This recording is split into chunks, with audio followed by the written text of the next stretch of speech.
বিলাসীপাৰাত পদ্মশ্ৰী প্ৰতিমা পাণ্ডে বৰুৱাৰ জন্মজয়ন্তী পালন। আজি বিলাসীপাৰা আম্বেদকাৰ ভৱনত পুৱা 11 বজাত পদ্মশ্ৰী ৰাষ্ট্ৰীয় বঁটাপ্ৰাপ্ত গোৱালপৰীয়া গীতৰ সম্ৰাজ্ঞী প্ৰয়াত প্ৰতিমা পাণ্ডে বৰুৱাৰ 90তম জন্মজয়ন্তী উদযাপন কৰা হয়।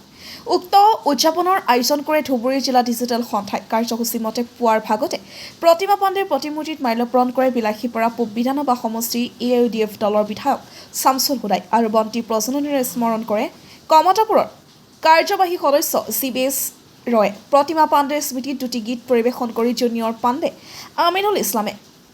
সভাত উপস্থিত থকা সন্মানীয় লোকসকল, শিল্পী সমাজ, সাংবাদিকসকলক ফুলাম গামোচেৰে সন্মান জনোৱা হয়। মুখ্য অতিথি হিচাপে উপস্থিত থাকি বিধায়ক হুদাই প্ৰয়াত শিল্পীগৰাকীৰ জীৱনৰ ওপৰত বিশেষ আলোকপাত কৰে।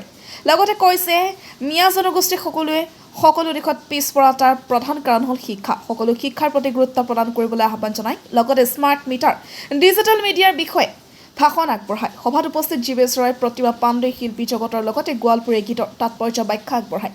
কোকিল কণ্ঠী কোকিলা চৰকাৰ, আলতাফ হুছেইন, ৰেশমী তাৰা, আব্দুল জব্বাৰ গীত পৰিৱেশন কৰে। নাৰায়লঘাট প্ৰেছ ক্লাবৰ সভাপতি হজৰত আলী উপস্থিত থাকে। অনুষ্ঠানত পৰিচালনা কৰে মুছলিম উদ্দিন মণ্ডলে। বিলাসীপাৰাৰ পৰা জহিৰুল ইছলামৰ প্ৰতিবেদন। আমাৰ মিডিয়া বহুত বন্ধু বান্ধৱ আমাৰ লগত আজি উপস্থিত হৈ সকলোৱে যে আমাক এই মহান শিল্পীগৰাকীৰ যে 90তম জন্ম জয়ন্তী উৎসৱ পালন কৰিবলৈ সহযোগিতা কৰিছে, সকলোকে আমি আন্তৰিক ধন্যবাদ জ্ঞাপন কৰিছোঁ।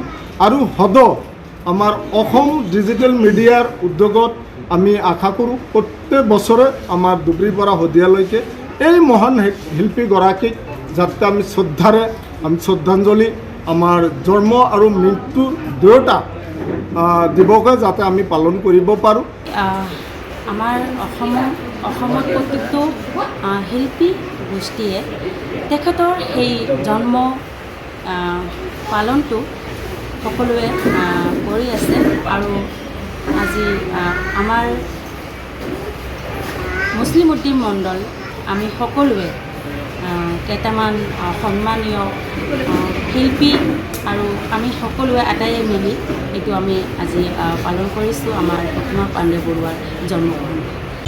প্ৰতিমা পাণ্ডে বৰুৱা গাঁৱৰ আজি জন্মদিন, 90 সংখ্যক জন্মদিন। গতিকে আজি ইয়াত আমাৰ ডিজিটেল মিডিয়া তেওঁলোকে ধুবুৰী জিলাৰ পৰা তেওঁলোকৰ জন্ম জয়ন্তী হিচাপে এটা ভাল প্ৰগ্ৰাম ইয়াত কৰিছে। মই ইয়াত আহিছিলোঁ, আহি তেওঁলোকক শলাগ লৈছোঁ এইকাৰণেই যে তেওঁলোকে খুব ভালভাৱে কেইজনমান ভাল গায়ক গায়িকা তেওঁলোকে আনি তেওঁৰ কণ্ঠৰ গীতবিলাক তেওঁলোকে স্মৰণ কৰিছে, তেওঁলোকে ভাল গীত গাইছে।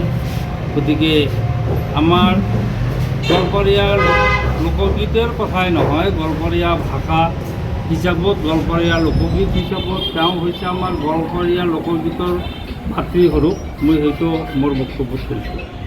গতিকে তেওঁক আমি স্মৰণ কৰিবই লাগিব। আমি যুগে যুগে তেওঁক স্মৰণ কৰি থাকিম। তেওঁ আমাৰ ভাষাটোতে জীয়াই ৰাখিছে গোটেই পৃথিৱীৰ ভিতৰত, ভাৰতবৰ্ষৰ ভিতৰত, অসমৰ ভিতৰত। তাৰ কাৰণে তেওঁক আমি ধন্যবাদ আৰু কৃতজ্ঞতা প্ৰকাশ কৰোঁ।